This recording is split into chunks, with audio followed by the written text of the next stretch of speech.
ಇತಿಹಾಸದ ಮುಚ್ಚಿದ ಪುಟಗಳ ಅನಾವರಣ. ನಮಸ್ಕಾರ ಗೆಳೆಯರೆ.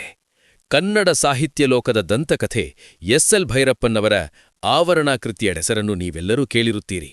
ಆದರೆ ಸಮಯದ ಅಭಾವದಿಂದ ಅನೇಕರಿಗೆ ಅದನ್ನು ಓದಲು ಸಾಧ್ಯವಾಗಿರುವುದಿಲ್ಲ. ಅಂಥವರಿಗಾಗಿ ಈ ಕೃತಿಯಲ್ಲಿರುವ ರೋಚಕ ಇತಿಹಾಸ ಮತ್ತು ಕಥೆಯನ್ನು ಕೇವಲ 3 ನಿಮಿಷಗಳಲ್ಲಿ ನಿಮ್ಮ ಮುಂದೆ ಇಡುತ್ತಿದ್ದೇವೆ. ತಪ್ಪದೆ ಕೊನೆಯವರೆಗೂ ವೀಕ್ಷಿಸಿ. ಇತಿಹಾಸ ಅಂದ್ರೇನು? ನಡೆದ ಸತ್ಯವನ್ನ ಹಾಗೆಯೇ ಬರೆಯುವುದೋ ಅಥವಾ ಸಮಾಜದ ಶಾಂತಿಗಾಗಿ ಕೆಲವು ಕಹಿ ಸತ್ಯಗಳನ್ನು ಮುಚ್ಚಿಡುವುದು? ಭಾರತೀಯ ಸಾಹಿತ್ಯ ಲೋಕದಲ್ಲಿ ಸುನಾಮಿ ಎಬ್ಬಿಸಿದ ಒಂದು ಪುಸ್ತಕ, ಇಡೀ ದೇಶದ ಬುದ್ಧಿಜೀವಿಗಳನ್ನು 2 ಭಾಗವಾಗಿ ಸೀಳಿದ ಕಾದಂಬರಿ ಎಂದರೆ ಅದು ಡಾಕ್ಟರ್ ಎಸ್.ಎಲ್. ಭೈರಪ್ಪನವರ ಆವರಣ. ಈ ಪುಸ್ತಕದ ಮೇಲೆ ಯಾಕಿಷ್ಟು ವಿವಾದ? ಇದರಲ್ಲಡಗಿರುವ ಸತ್ಯವಾದರೂ ಏನೋ? ಬನ್ನಿ, ಇಂದಿನ ವಿಡಿಯೋದಲ್ಲಿ ಆವರಣದ ಒಳಹೊಕ್ಕು ನೋಡೋಣ. 2007ರಲ್ಲಿ ಬಿಡುಗಡೆಯಾದ ಆವರಣ ಕೇವಲ ಕೆಲವೇ ದಿನಗಳಲ್ಲಿ ದಾಖಲೆಯ ಮಾರಾಟ ಕಂಡಿತು. ಇದು ಕೇವಲ ಕಲ್ಪನೆಯ ಕಥೆಯಲ್ಲ, ಬದಲಾಗಿ ಇತಿಹಾಸದ ಪುಟಗಳಲ್ಲಿ ಹೂತು ಹೋಗಿದ್ದ ದಾಖಲೆಗಳನ್ನು ಆಧಾರವಾಗಿಟ್ಟುಕೊಂಡು ಬರೆದ ಸಂಶೋಧನಾತ್ಮಕ ಕಾದಂಬರಿ. ಆವರಣ ಅಂದ್ರೆ ಮುಸುಕು ಅಥವಾ ಮುಚ್ಚಿಡುವುದು ಎಂದರ್ಥ. ಇತಿಹಾಸದ ಮೇಲೆ ಹೊದಿಸಲಾದ ಆ ರಾಜಕೀಯ ಮುಸುಕನ್ನು ಸರಿಸುವ ಪ್ರಯತ್ನವೇ ಈ ಕೃತಿ. ಈ ಕಾದಂಬರಿಯ ಕೇಂದ್ರಬಿಂದು ರಜಿಯಾ. ಇವಳು ಮೂಲತಃ ಲಕ್ಷ್ಮಿ ಎಂಬ ಹಿಂದೂ ಹುಡುಗಿ. ಪ್ರಗತಿಪಥ ಚಿಂತನೆಯ ಈಕೆ ಅಮೀರ್ ಎಂಬುವನನ್ನು ಪ್ರೀತಿಸಿ ಧರ್ಮ ಬದಲಾಯಿಸಿ ಮದುವೆಯಾಗುತ್ತಾಳೆ.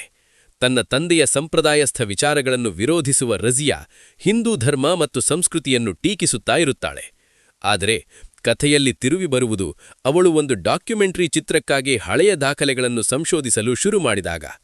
ಕಾಶಿ, ಮಥುರಾ ಮತ್ತು ಹಂಪೆಯ ಇತಿಹಾಸವನ್ನು ಕೆದಕಿದಾಗ ಅವಳಿಗೆ ಎದುರಾಗುವುದು ಭಯಾನಕ ಸತ್ಯಗಳು.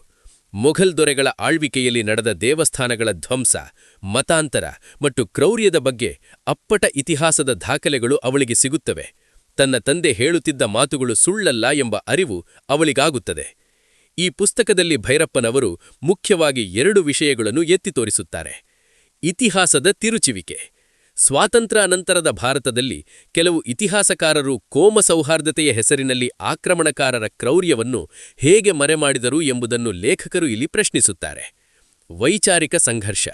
ಈ ಪುಸ್ತಕವು ಎಡಪಂಥೀಯ ಮತ್ತು ಬಲಪಂಥೀಯ ವಿಚಾರಧಾರೆಗಳ ನಡುವೆ ದೊಡ್ಡ ಮಟ್ಟದ ಚರ್ಚೆಯನ್ನು ಹುಟ್ಟಿಸಿತು. ಬಿಡುಗಡೆಯಾದ ದಿನದಿಂದ ಇಂದಿನವರೆಗೂ ಆವರಣ ತನ್ನ ಪ್ರಶಸ್ತತೆಯನ್ನು ಕಳೆದುಕೊಂಡಿಲ್ಲ. ಅನೇಕರು ಇದನ್ನು ಸತ್ಯದ ದರ್ಶನ ಎಂದರೆ, ಇನ್ನು ಕೆಲವರು ಇದು ಕೋಮಭಾವನೆ ಕೆರಳಿಸುತ್ತದೆ ಎಂದು ಟೀಕಿಸಿದರು. ಆದರೆ ಸಾಹಿತ್ಯಿಕವಾಗಿ ಇದೊಂದು ಅದ್ಭುತ ಕೃತಿ ಅನ್ನೋದರಲ್ಲಿ ಸಂಶಯವಿಲ್ಲ. ನೀವೀ ಪುಸ್ತಕವನ್ನು ಓದಿದ್ದೀರಾ? ಇತಿಹಾಸವನ್ನು ನಾವು ಹೇಗಿದ್ದ ಹಾಗೆ ಸ್ವೀಕರಿಸಬೇಕೋ ಅಥವಾ ಸಮಾಜದ ಹಿತದೃಷ್ಟಿಯಿಂದ ಬದಲಿಸಬೇಕೋ? ನಿಮ್ಮ ಅನಿಸಿಕೆಯನ್ನು ಕಾಮೆಂಟ್ ಮಾಡಿ. ಇಂತಹ ಇನ್ನಷ್ಟು ಸಾಹಿತ್ಯಿಕ ವಿಡಿಯೋಗಳಿಗಾಗಿ ನಮ್ಮ ಚಾನೆಲ್ ಸಬ್ಸ್ಕ್ರೈಬ್ ಮಾಡಿ. ಧನ್ಯವಾದಗಳು.